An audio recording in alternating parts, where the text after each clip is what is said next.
Hello student, easy way to learning journey and achieve में आपका स्वागत है। और हम तैयारी कर रहे हैं स्टूडेंट इस सीरीज़ में यूपी पीजीटी, टीजीटी और जीआईसी लेक्चरर की। तो स्टूडेंट ये जो एमसीक्यूज़ है यानी कि इकोनॉमिक्स सब्जेक्ट की एमसीक्यू सीरीज़ है, जो कि मैं आपके काफ़ी दिनों से प्रीवियस ईयर्स के क्वेश्चन और टॉपिक वाइज जो रिलेटेड जो क्वेश्चंस हैं वो भी एमसीक्यूज़ लेकर आ रही हूँ आपके लिए। और स्टूडेंट ये इम्पॉर्टेंट है क्योंकि मैंने जितने भी प्रीवियस ईयर्स के क्वेश्चंस पेपर देखे हैं ये क्वेश्चन रिपीटेड हुए हैं और आए ही हैं। तो स्टूडेंट मेरी वीडियो से बेनिफिट लीजिए और कोशिश करिए पढ़ने की, ताकि आपके लिए ये वीडियो बहुत ही फ़ायदेमंद हो सकती है। और इस वीडियो को लास्ट तक ज़रूर देखिए। अगर आपको मेरा वीडियो पसंद भी आता है तो लाइक ज़रूर करिए और शेयर ज़्यादा कर दीजिए, ताकि और भी स्टूडेंट जो कि इकोनॉमिक्स की प्रिपरेशन कर रहे हैं तो उनके लिए ये वीडियो बेनिफिशियल हो। तो चलिए स्टूडेंट, हम आज की क्लास का पहला क्वेश्चन देख लेते हैं। तो पहला क्वेश्चन है, वह दर जिस पर एक देश की मुद्रा दूसरे देश की मुद्रा में परिवर्तित होती है कहलाती है अवमूल्यन, विनिमय दर या विदेशी विनिमय दर या विदेशी तरलता। तो स्टूडेंट ये मैं समझा दे रही हूँ कि एक देश की मुद्रा, जैसे कि सपोज़ हमारे भारत देश की मुद्रा है और हम दूसरे देश से एक्सचेंज करना चाहते हैं, तो वो क्या कहलाता है? वो कहलाता है ऑप्शन सी विदेशी विनिमय दर। इसको कहते हैं फॉरेन एक्सचेंज रेट।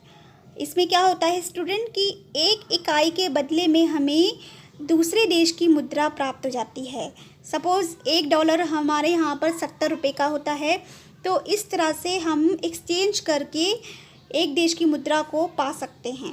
एक देश की मुद्रा से दूसरी देश की मुद्रा को परिवर्तित कर सकते हैं, एक्सचेंज कर सकते हैं, तो वो दर कहलाती है विदेशी विनिमय दर।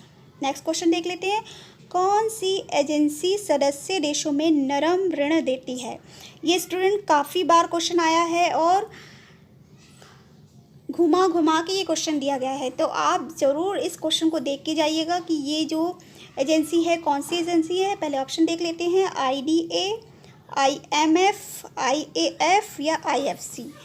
तो जो ये एजेंसी है वो स्टूडेंट सही ऑप्शन है ऑप्शन ए, IDA, यानी कि इसका फुल नेम है अंतर्राष्ट्रीय विकास संघ, इंटरनेशनल डेवलपमेंट एसोसिएशन। विश्व बैंक की ये एक ऐसी संस्था है, इसमें रियायती ऋण देने की खिड़की भी कहा जाता है, यानी कि उदार खिड़की किसे कहा जाता है? IDA को। और इसकी स्थापना जो स्टूडेंट हुई थी वो हुई थी 24 सितंबर 1960 में, 1960 को हुई थी। और इससे प्राप्त ऋण पर कोई ब्याज नहीं देना पड़ता है, इसलिए इसे नरम ऋण कहा जाता है। नेक्स्ट देख लेते हैं, सकल घरेलू उत्पाद और विदेशों से निबल कारक आय का योग है। तो इसका ऑप्शन है NNP यानी कि net national product, GNP gross net product, या GDP ग्रॉस डोमेस्टिक प्रोडक्ट, या NDP नेट डोमेस्टिक प्रोडक्ट। तो इसका सही ऑप्शन है स्टूडेंट GNP। GNP क्या होता है? सकल घरेलू उत्पाद यानी कि GDP और विदेशों से प्राप्त कारक आय का योग होता है। इसकी सरल व्याख्या इस तरह से है स्टूडेंट कि GDP में हम क्या करते, GNP में क्या होता है, हमारे यहाँ के जो व्यक्ति होते हैं उनकी आय जो कि यहाँ पर उत्पादन कर रहे होते हैं, और हमारे यहाँ के ही व्यक्ति दूसरे देशों में जाकर उत्पादन करते हैं उनकी आय, यानी कि दोनों ही आय को टोटल किया जाता है प्लस GDP में, तो ये कहलाती है GNP। इसको कहते हैं gross national product. Next question को देख लेते हैं स्टूडेंट।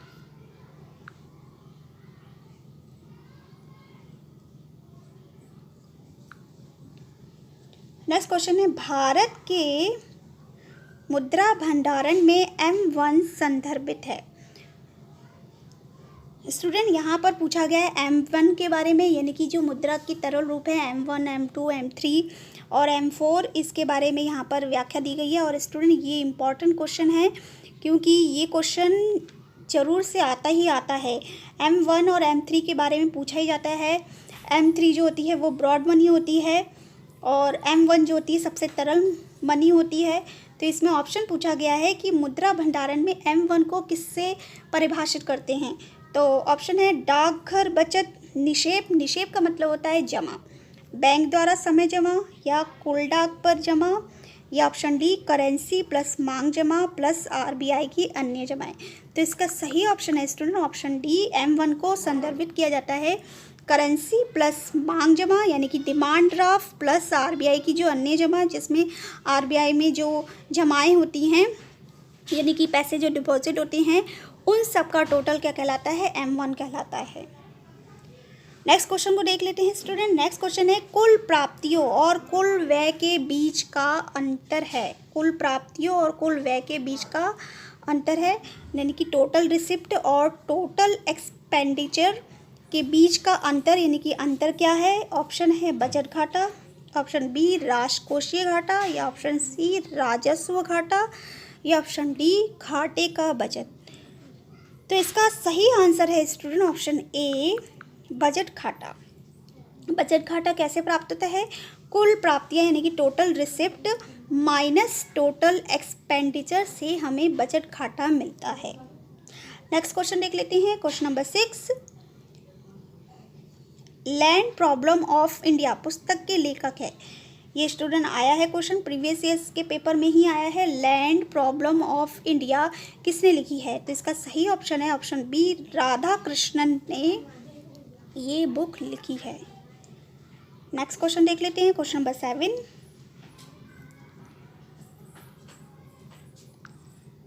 राजकोषीय नीति का तात्पर्य है।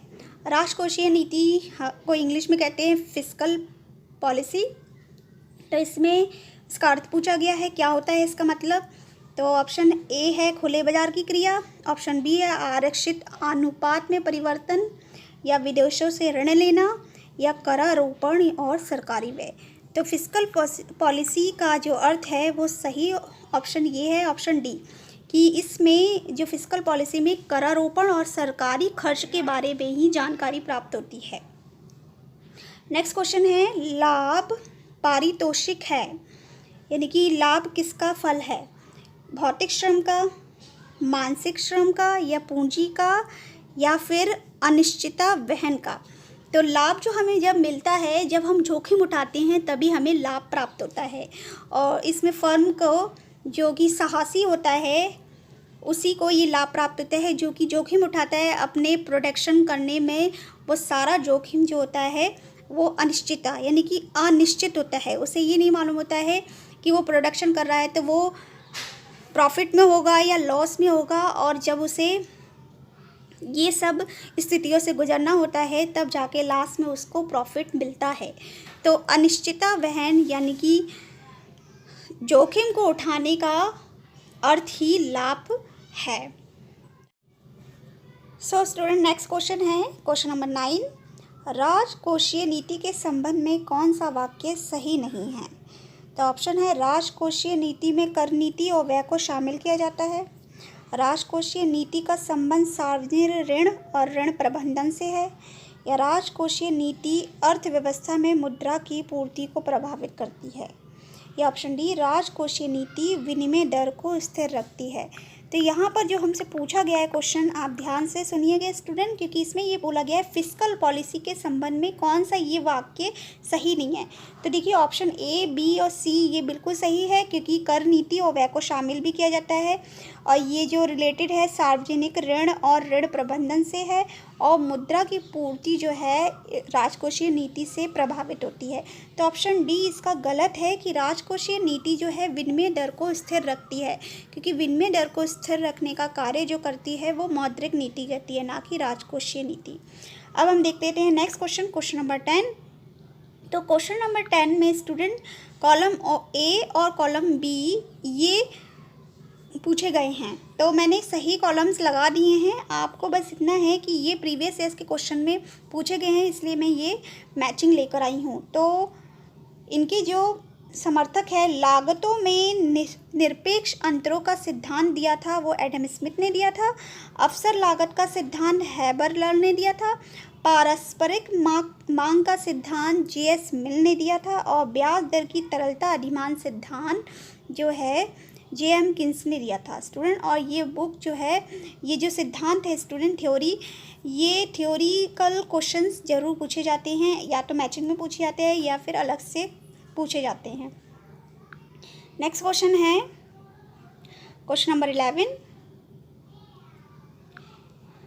सर्वप्रथम 14 बैंकों के राष्ट्रीयकरण के समय उनमें से प्रत्येक बैंक की न्यूनतम जमा राशि कितनी थी?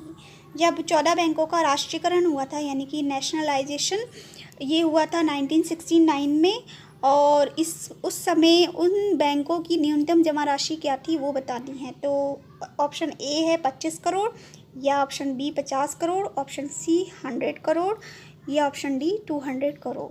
तो इसका सही ऑप्शन है ऑप्शन बी। 14 बैंकों के राष्ट्रीयकरण के समय प्रत्येक बैंक की जो न्यूनतम कम से कम जो जमा राशि थी वो 50 करोड़ थी। Question number 12। एक वस्तु बाजार में संतुलन की शर्त होती है।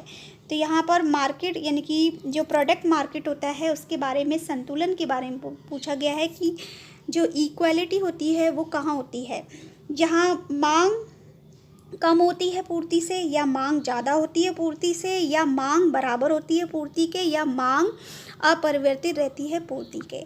तो यहाँ पर सही ऑप्शन है ऑप्शन सी। जब मांग और पूर्ति दोनों इक्वल होती है तब वस्तु बाजार में संतुलन होता है। अब हम देख लेते हैं नेक्स्ट क्वेश्चन को, क्वेश्चन नंबर 13 को। स्टैगफ्लेशन वह स्थिति है जिनमें निम्नलिखित विशेषताएं देखी जा सकती हैं।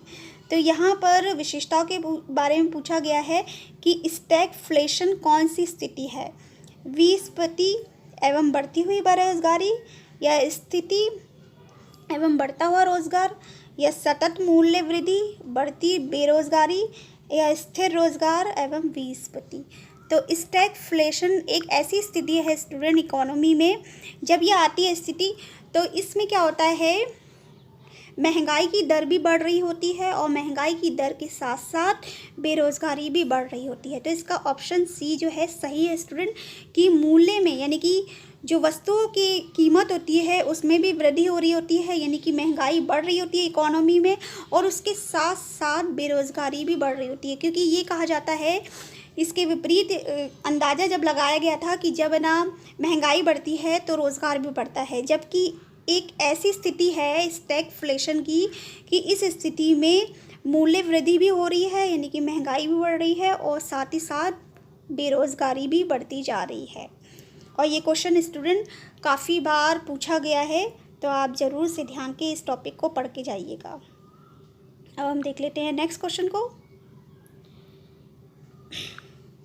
किस राज्य में सबसे पहले बिक्री कर लगाया गया? केरल, उत्तर प्रदेश, मध्य प्रदेश, या बिहार?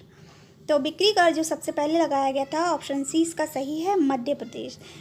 मध्य प्रदेश में सबसे पहले बिक्री कर लगाया गया था। अब हम देख लेते हैं नेक्स्ट क्वेश्चन को।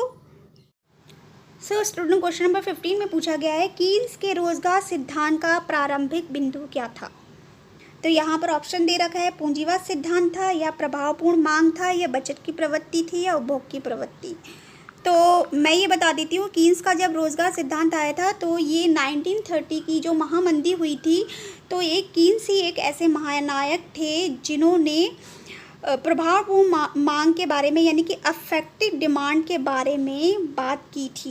क्योंकि सब लोग सप्लाई साइड की बात करते थे, क्योंकि वो ये कहते थे कि सप्लाई बढ़ाएंगे तो डिमांड अपने आप बढ़ जाएगी। लेकिन वो जो दौर 1930 की महामंदी का दौर था, उस वक्त ये सब जो काम थे वो किसी भी तरह से कारसाज नहीं हो रहे थे। तो कीन्स ही एक महानायक थे जो कि इफेक्टिव डिमांड लेकर आए थे, यानी कि एग्रीगेट सप्लाई और एग्रीगेट डिमांड का उन्होंने सिद्धांत दिया था, जिसमें उन्होंने ये बोला था कि सरकार को सबसे महत्वपूर्ण रोल करना चाहिए और डिमांड को बढ़ाना चाहिए। अगर हम इकोनॉमी में डिमांड को बढ़ाएंगे तो सप्लाई साइड और जो हमारी इकोनॉमी जो आर्थिक महामंदी के दौर से गुजर रही है वो महामंदी जो है कम की जा सके। तो ऑप्शन बी इसका सही है, प्रभावपूर्ण मांग कीन्स के रोजगार सिद्धांत का प्रारंभिक बिंदु था। क्वेश्चन नंबर 16, किस अर्थशास्त्री लाभ के नव प्रवर्तन के सिद्धांत का प्रतिपादन किया था? तो ऑप्शन है Karl Marx, option B professor Knight, या ऑप्शन सी सुम्पीटर, या डी जे एम कीन्स। तो लाभ का जो नव प्रवर्तन का सिद्धांत दिया था, जिसमें नई नई टेक्निक्स का यूज़ करना है, तो ऑप्शन सी इसका सही है, शुम्पीटर ने दिया था। फिर क्वेश्चन नंबर 17 को देख लेते हैं कि उत्पादन को इस कार्य के रूप में परिभाषित किया जा सकता है, यानी कि प्रोडक्शन को किस रूप में परिभाषित कर सकते हैं हम। तो ऑप्शन ए है उपयोगिता को नष्ट करना, या ऑप्शन बी है उपयोगिता का सृजन करना, या लाभ कमाना, या सेवाएं प्रदान करना। सो स्टूडेंट, प्रोडक्शन मतलब होता है किसी नई चीज़ को बनाना और उसकी उपयोगिता उसमें डालना। जब तक हम उसमें उपयोगिता को नहीं डालेंगे तब तक वो चीज़ बेकार है। तो यहाँ पर उत्पादन को हम परिभाषित कर सकते हैं ऑप्शन बी द्वारा कि उपयोगिता का सृजन यानी कि निर्माण करना ही उत्पादन की परिभाषा है। अब देख लेते हैं नेक्स्ट क्वेश्चन को, क्वेश्चन नंबर 18।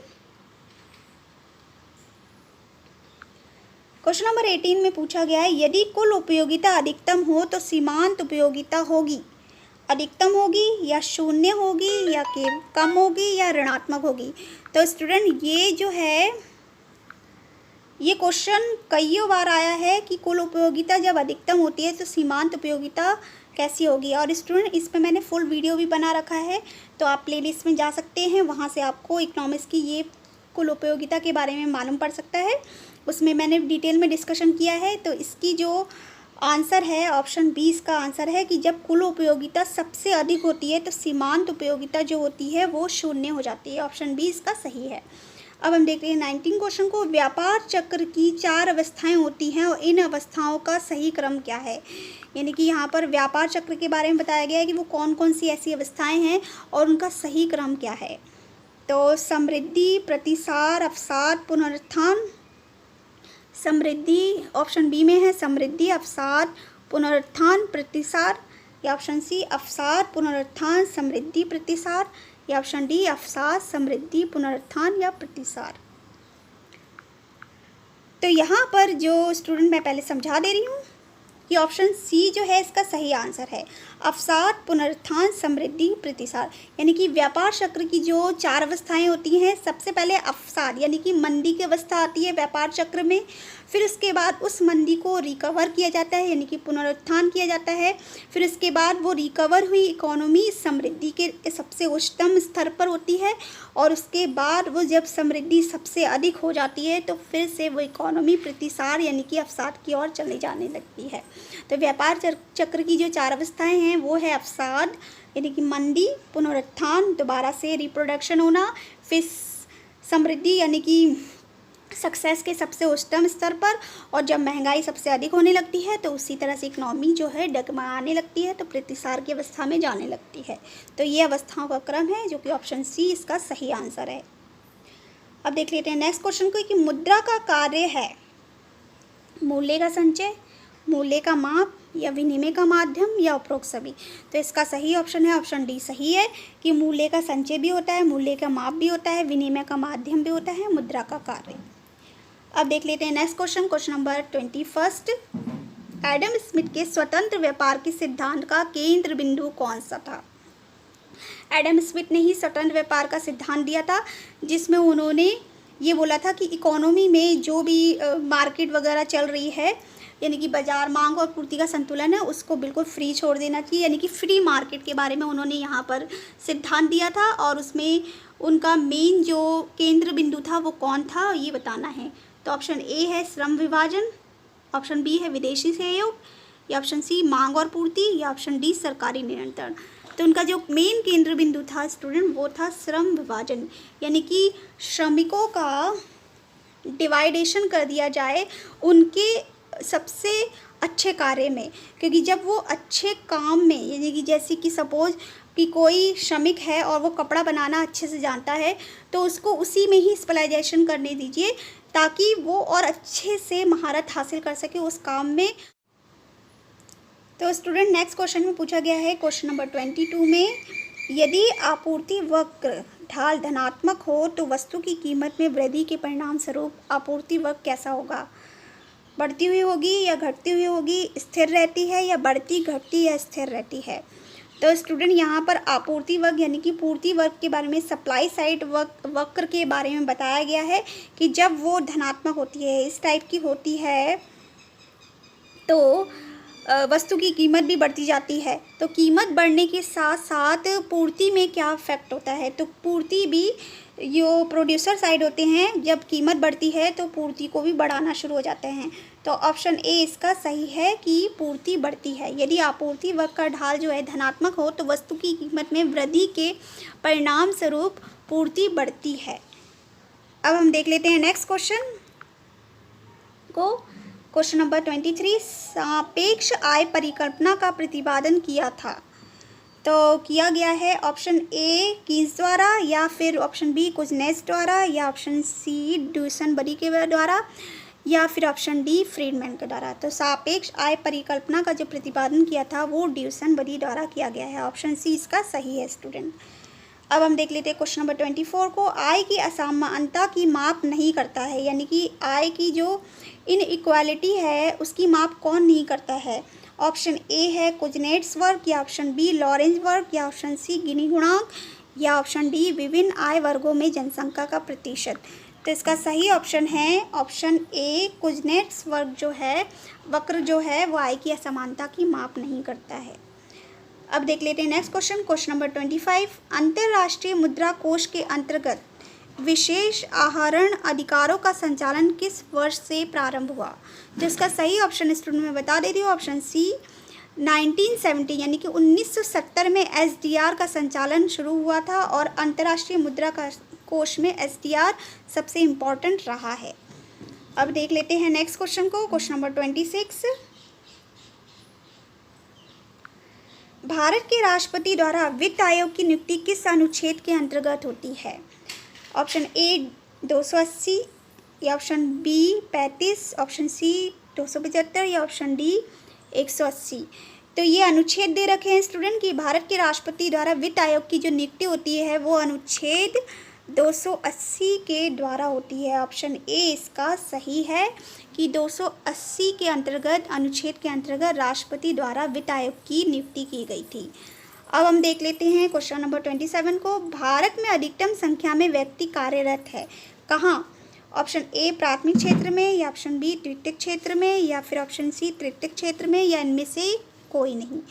तो इसका सही ऑप्शन है ऑप्शन ए कि प्राथमिक क्षेत्र में, यानी कि कृषि के क्षेत्र में अभी भी भारत के जो अधिकतम लोग हैं वो कार्य कर रहे हैं। और प्राथमिक क्षेत्र में कृषि क्षेत्र आता है, तो कृषि क्षेत्र के अंतर्गत यानी कि प्राथमिक क्षेत्र के अंतर्गत भारत का सबसे अधिक व्यक्ति कार्यरत है। नेक्स्ट क्वेश्चन को देख लेते हैं कि पैसे की कमी जनता के लिए इतनी भयानक नहीं है जितनी कि कार्य की कमी हो, ये कथन किसने दिया था। सरदार पटेल द्वारा दिया गया था, या जवाहरलाल नेहरू द्वारा, या महात्मा गांधी, या विनोबा भावे। तो इसका सही ऑप्शन है ऑप्शन सी महात्मा गांधी जी ने कहा था कि पैसे की कमी जनता के लिए इतनी भयानक नहीं है जितनी कि काम की कमी है। अगर इंसानों को काम नहीं मिलेगा तो वो डिप्रेशन में चले जाएंगे। तो महात्मा गांधी द्वारा ये कथन कहा गया था। अब हम देख लेते हैं क्वेश्चन नंबर 29 को। प्लानिंग द पुअर नामक पुस्तक की रचना किसने की। B.S. मिन्हास ने, या B.M. दांडेकर ने, या J.K. मेहता ने, या M.S. आहलूवालिया ने। तो इसका सही ऑप्शन है student option A B.S. Minhas ने प्लानिंग द पुअर नामक पुस्तक की रचना की थी। और आज का है लास्ट क्वेश्चन। सो स्टूडेंट, अगर आपको मेरा ये वीडियो पसंद आया हो तो जाते जाते इस वीडियो को लाइक ज़रूर करिएगा और शेयर ज़्यादा से ज़्यादा कर दीजिए, ताकि जो भी UP-PGT की तैयारी कर रहे हैं, TGT की तैयारी कर रहे हैं, उनके लिए ये वीडियो लाभदायक हो सके। तो हम देख लेते हैं आज का लास्ट क्वेश्चन, और मैं ऐसे ही नेक्स्ट सीरीज़ लेकर आऊँगी स्टूडेंट, जिसमें मैं 30 क्वेश्चन लेकर आऊँगी आपके लिए। और कोशिश कर रही हूँ कि एग्ज़ाम से पहले मैं इतने वीडियो अपलोड कर दूँ ताकि आप लोगों के लिए ये बहुत ही फ़ायदेमंद हो सके। तो चलिए लास्ट क्वेश्चन को देख लेते हैं आज की वीडियो का। वन एवं पर्यावरण मंत्रालय का पूर्ण मंत्रालय गठित किया गया सन 1980 में, या सन 1985 में, सन 1990 में, या सन 1995 में। तो इसका सही ऑप्शन है ऑप्शन बी 1985 में पूर्णकालिक रूप से मंत्रालय का गठन किया गया था। और ये मंत्रालय है वन एवं पर्यावरण, जिसका मुख्य उद्देश्य ये है स्टूडेंट कि पर्यावरण को सुरक्षित करना है, प्रदूषण को रोकना है और नियंत्रित करना है, वनस्पतियों, वन्य पशुओं को संरक्षित करना है, तो इसमें ये सब कार्य आते हैं। तो वन एवं पर्यावरण का जो पूर्ण मंत्रालय गठित किया गया था वो 1985 में किया गया था। तो आई होप स्टूडेंट आपको ये MCQ सीरीज जो कि इकोनॉमिक्स की है आपको पसंद आई होगी। तो मैं बहुत जल्दी आऊँगी इंशाल्लाह नेक्स्ट वीडियो लेके। तब तक के लिए आप अपना ख्याल रखिए, खुश रहिए, सुरक्षित रहिए। Thank you.